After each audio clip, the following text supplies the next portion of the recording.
अस्सलाम वालेकुम, this is Waseem Raja. You are watching Waseem Raja YouTube channel. Viewers, अगर आपके जहन में भी ऐसे सवालात जन्म लेते हैं कि पाकिस्तान के पास जिस तरह हमें बताया गया, पढ़ाया गया शुरू से कि इतने ज़्यादा कुदरती वसाइल हैं, जो नेचुरल रिसोर्सेज हैं, इतनी रिच पाकिस्तान की जियोग्राफी और जियो स्ट्रेटेजिक लोकेशन है, इसके बावजूद पाकिस्तान खित्ते के तमाम बल्कि दुनिया के तमाम ममालिक से इतना पीछे क्यों रह गया है, ये एक इज्तमाही जवाल की कहानी क्यों बन गई है। तो इस हवाले से जब सैलाब की सूरत हाल आप देखते हैं कि जिस तरह कुदरती आफात के सामने पाकिस्तान के लोग विदाउट एनी रिसोर्सेज अपनी मदद आपके तहत बाहर निकलते हैं, और पाकिस्तान की जो ह्यूमन रिसोर्स है, जो पॉपुलेशन है, उसके बारे में भी ये जो बताया जाता है कि दुनिया की ऐसी ये आबादी है, ऐसे ही लोग हैं जो सबसे ज़्यादा मुखय्यर हैं, सबसे ज़्यादा जेनरस हैं, जो सबसे ज़्यादा गिविंग में, दूसरों की मदद करने में यकीन रखते हैं, और अमली तौर पर ये साबित करते हैं कि अगर कोई जो नेशनल क्लैमिटी कुदरती आफत आ जाए या मुल्क पर या दुनिया के किसी भी हिस्से में, तो पाकिस्तानी लोग सबसे पहले जो है रोड्स पर निकलते हैं, जो प्रैक्टिकली अमली तौर पर जो मदद करते हैं। तो ऐसे लोग, ऐसी जोग्राफी और ऐसी जो मिकदार में नेचुरल रिसोर्सेज होने के बावजूद कौन सी ऐसी वजूहात हैं कि पाकिस्तान अपने जो मसाइल हैं उन पर काबू पाने से कासिर है? क्यों पाकिस्तान जो तमाम जो खित्ते के ममालिक से पीछे रह गया है, हर इंडिकेटर में, हर हवाले से, जो इकोनॉमी, जो पॉलिटिकल स्टेबिलिटी और जो एक ग्रोथ है, उसके हवाले से इतने प्रॉब्लम्स क्यों हैं? तो ये जब हम देखते हैं कि 1950 में भी इस लेवल का जो फ्लड सिचुएशन थी, ऐसे ही जो दरिया बिफर गए थे। उसके बाद 1970 में जब मुत्तहिदा पाकिस्तान था, एक जो बोला साइक्लोन के नाम से तूफान आया था, जिसमें 3 से 5 लाख के करीब लोग अपनी जो मौत का शिकार हो गए थे, जिसमें लोगों ने अपनी मदद आपके तहत मशरकी पाकिस्तान के लोगों ने, बल्कि मशरकी पाकिस्तान के लोगों को अभी तक ये बड़ा एक शिकायत है मगरबी पाकिस्तान के लोगों से, एस्टेब्लिशमेंट से, आर्म फोर्सेस के साथ, के उस वक्त 1970 में जो लोग इतनी ज़्यादा अमवात हुई थी, तो रेस्क्यू ऑपरेशन इतनी जो है जो तेज़ी से और इतनी जो है पैशन के साथ नहीं किया गया था। और अभी आप देखते होंगे कि जब पाकिस्तान और बांग्लादेश के जो रिलेशंस हैं वो रिवाइवल की तरफ जब जा रहे हैं, तो उनकी तरफ से एक डिमांड भी आती है कि पाकिस्तान वो वाला जो इंटरनेशनल कम्युनिटी की तरफ से एक जो भेजी गई थी, एड भेजी गई थी, इमदाद भेजी गई थी 1970 के साइक्लोन के जो मुतासरीन के लिए, वो पाकिस्तान बांग्लादेश को रिटर्न करे। यानी कि हम वो लोग हैं जो सखावत के लिए, जेनरॉसिटी के हवाले से जाने जाते हैं। तो वो कौन से एलिमेंट्स हैं जो कुदरती आफात में भी माल बनाते हैं, जो एड आती है पैसा बनाते हैं? उसकी दूसरी एग्जांपल आपने 2010 में देखी होगी, जब जो सैलाब मुतासरीन की जो मदद के लिए जो टर्किश प्रेसिडेंट की जो मिसेज हैं, फर्स्ट लेडी तैयब अर्दवान की जो वाइफ हैं, उन्होंने अपना जो एक हार जो है वो डोनेट किया था सिंध में सैलाब मुतासरीन के लिए। तो वो किस तरह एक जो साबका वज़ीर-ए-आज़म, साबका जो स्पीकर हैं, पॉलिटिकल सियासी रहनुमा जो पाकिस्तान पीपल्स पार्टी के, उनके पास से वो बरामद हुआ था। तो ये एक पूरी एक मुकम्मल हिस्ट्री है कि जो पाकिस्तान के जो रिसोर्सेज हैं, पाकिस्तान की जो इंटरनेशनल एड है, हर किस्म के जो फंड्स हैं, एक ऐसी क्लास है, ऐसी जो एक एलिमेंट्स हैं जो हमारे अंदर पाए जाते हैं, जिनकी तादाद बहुत थोड़ी है, वो इनको जो है प्लंडर करते हैं, अपने ज़ाती फ़ायदे के लिए, अपनी इमेज बिल्डिंग के लिए यूज़ करते हैं, अपनी तस्वीर ऊपर लगाकर लोगों को, मरते हुए लोगों को, भूखे नंगे लोगों को भी जो कोई चीज़ इमदादी सरगर्मी के दौरान कोई चीज़ देते हुए अपनी ऊपर पिक्चर, अपना नाम, अपना ब्रांड यूज़ करना नहीं भूलते। तो इस हवाले से आज मेरे जहन में भी बड़ा ये सवाल चल रहा था, तो बाय चांस मैंने डॉन में जो डॉक्टर मलीहा लोधी का एक आर्टिकल पढ़ा। डॉक्टर मलीहा लोधी जो former ambassador to the UK, the US और यूएन है पाकिस्तान की तरफ से, तो उन्होंने इस क्वेश्चन को बड़ा एक जो है रिस्पॉन्ड किया है कि आया क्या वजह है कि पाकिस्तान अपना ट्रू पोटेंशियल रियलाइज नहीं कर पा रहा। पाकिस्तान के पास जो रिसोर्सेज हैं, पाकिस्तान को आज जहां होना चाहिए था, जिस लेवल की, जिस किस्म की ग्रोथ पाकिस्तान की आज होनी चाहिए थी, जिस किस्म के लोगों का हमारा मजाज है, हार्ड वर्किंग पॉपुलेशन है और मेजॉरिटी जो है, जो हमारी पॉपुलेशन है वो यूथ पर, नौजवानों पर मबनी है, तो इसके बावजूद पाकिस्तान जो पोटेंशियल अपना जो क्यों रियलाइज नहीं कर पा रहा। तो उन्होंने इसका एक जवाब दिया है कि इसका वाहिद आंसर ये है कि एक जो लिमिटेड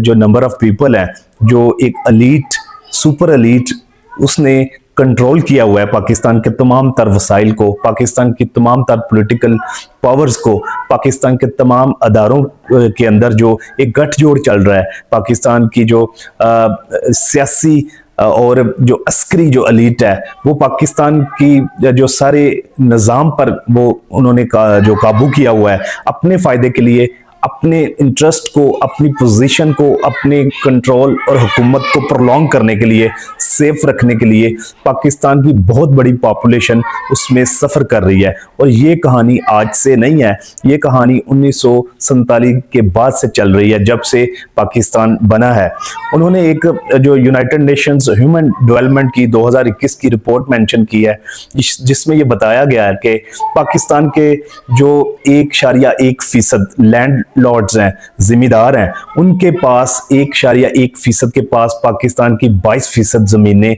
पर वो हाकम है, उनके कंट्रोल में है। और इसके अलावा पाकिस्तान की जो 50% इनकम है, उसको कंट्रोल करने वाली 22% आबादी है, जो पाकिस्तान की आधी से ज़्यादा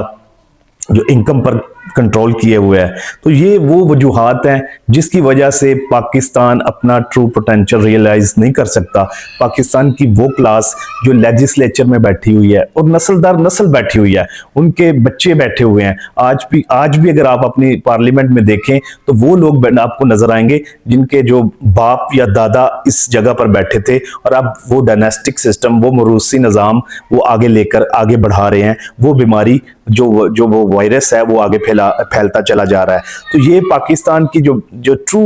जो आप समझ सकते हैं कि प्रॉब्लम है, जो डायग्नोसिस है, जो कि सबको पता है, पाकिस्तान में जो स्ट्रक्चरल जो चेंजेस रिक्वायर्ड हैं, जो रिफॉर्म्स जो रिक्वायर्ड हैं, जो पाकिस्तान को ज़रूरत है, जो डे 1 से इंडिया ने कर ली थी, जो टैक्स रिफॉर्म्स थी, लैंड रिफॉर्म्स थी, ये सारी इंडियंस ने तब कर ली थी। पाकिस्तान जो आज तक नहीं कर पा रहा, क्योंकि पाकिस्तान के आम आदमी के पास अभी भी पावर नहीं है, कंट्रोल नहीं है, उनको एम्पावर नहीं किया गया, अपने डिसीजंस लेने के काबिल नहीं बनाया गया। आज भी आप देखें पंजाब में, इस्लामाबाद में इतनी बड़ी आफत के बाद भी देखेंगे कि लोग अपनी मदद आपके तहत सैलाबी पानी के आगे बांध रहे हैं, लेकिन उनको नहीं पता कि उनके जो लॉ मेकर्स हैं, जिनको उन्होंने इलेक्ट किया था कानून साजी के लिए, लेजिस्लेशन के लिए, लेकिन वो उनके जो वसाइल पर उन जो सूबाई हुकूमतें हैं वो सांप बनकर बैठी हैं। लोकल गवर्नमेंट का सिस्टम अभी भी डिसफंक्शनल है। लोकल गवर्नमेंट के फंक्शन में आम आदमी को लोकल लेवल पे, कौंसिल लेवल पे नाज़िम को, चेयरमैन को ये कंट्रोल दिया जाता है, पावर्स दी जाती हैं, रिसोर्सेज दिए जाते हैं कि वो अपनी किस्मत का फैसला खुद करें। जहां उनके टैक्सेस की जो हार्ड अर्न्ड मनी है, जो फंड्स हैं, जो पैसे हैं, वो अपनी मर्जी से खर्च करें जिधर वो समझते हैं। क्योंकि एक लॉ मेकर को तो नहीं पता, जिसके अंडर 300 से 400 गांव होते हैं, उसको नहीं पता कि एक गांव, एक यूनियन काउंसिल, एक तहसील काउंसिल, एक डिस्ट्रिक्ट काउंसिल की किस जगह पर कौन सी जो है डेवलपमेंट की जो काम है वो जरूरत है, जो प्रायोरिटी पे करना चाहिए, और जो लोगों को एक सेंस ऑफ एम्पावरमेंट मिलती है अगर उनके हाथ आप उनकी रिसोर्सेज दिए जाएं। अगर उसके बाद कोई नाकामी भी होती है, कोई नुकसान भी होता है, कुदरती आफत भी आती है, तो लोगों को पता होगा कि we are the ones who are responsible. वो एक सेंस ऑफ पावर, रिस्पॉन्सिबिलिटी की वजह से उस नुकसान को भी हंसी खुशी जो है बर्दाश्त करते हैं और ब्लेम गेमिंग नहीं करते। खुद को विक्टिम जो है वो जो है अपनी प्रॉब्लम्स का जिम्मेदार दूसरों को नहीं ठहराते, जब उन्हें पता है कि वो जिम्मेदार हैं, उनके रिसोर्सेज उनके हाथों से लग रहे हैं, कोई करप्शन नहीं हो रही, कोई जिस तरह आज आप देख रहे होंगे कि ख्वाजा आसिफ साहब बता रहे हैं कि सियालकोट का जो ठेकेदार है वो किस तरह रोड्स में माल बना रहा है, और वो किसका फेवरेट है। वो गवर्नमेंट में बड़ा पावरफुल एक मिनिस्टर है, वो नाम नहीं वो ले रहे, लेकिन बता रहे हैं कि किस तरह फेवरेटिज्म जो है, सेल्फ सर्विंग जो चीज हो रही है पाकिस्तान के अंदर। पाकिस्तान के लोगों के जो फंड्स हैं, जो टैक्सीज हैं उनके मुताबिक 15 से 20% से ज्यादा अवाम पे खर्च नहीं होते, बाकी करप्शन की नजर हो जाते हैं, किकबैक्स की जो शक्ल में, कमीशन की शक्ल में वो जो है ऊपर नीचे लेफ्ट राइट चले जाते हैं। तो मेरा आज बताने का मकसद ये था कि पाकिस्तान की जो एलीट है, जो अशराफिया है, जो पाकिस्तान की जो ओलिगार्की है, जो वो लोग हैं जिनका एक गठजोड़ है, ब्यूरोक्रेसी है, पॉलिटिकल एलीट है और अस्करी अदारों में जो हाई एशलॉन सीनियर जो ऑफिसर्स हैं उनका आपस में जो गठजोड़ है, मिली भुगत है, उसकी बुनियाद पर चंद लोग, जिस तरह ब्रिटिश के चंद हजार लोग जो करोड़ों जो बरसगीर के लोगों पर सालों हुकूमत, सदियों बल्कि हुकूमत करते रहे, इन द सेम वे चंद लोग, अ फ्यू पीपल, किस तरह पाकिस्तान के 240 मिलियन लोगों पर हुकूमत कर रहे हैं, उनके वसाइल, उनकी जो पॉलिटिकल पावर्स, उनके हुकूक पर काबिज हैं और जो तब्दीली है, जो चेंज है मुआशरे में जिसकी ज़रूरत है, रिफॉर्म्स की ज़रूरत है, उनके आगे में बंद बांध कर खड़े हैं। अभी तक इतना ही, मिलते हैं अगली वीडियो में। अल्लाह हाफिज़।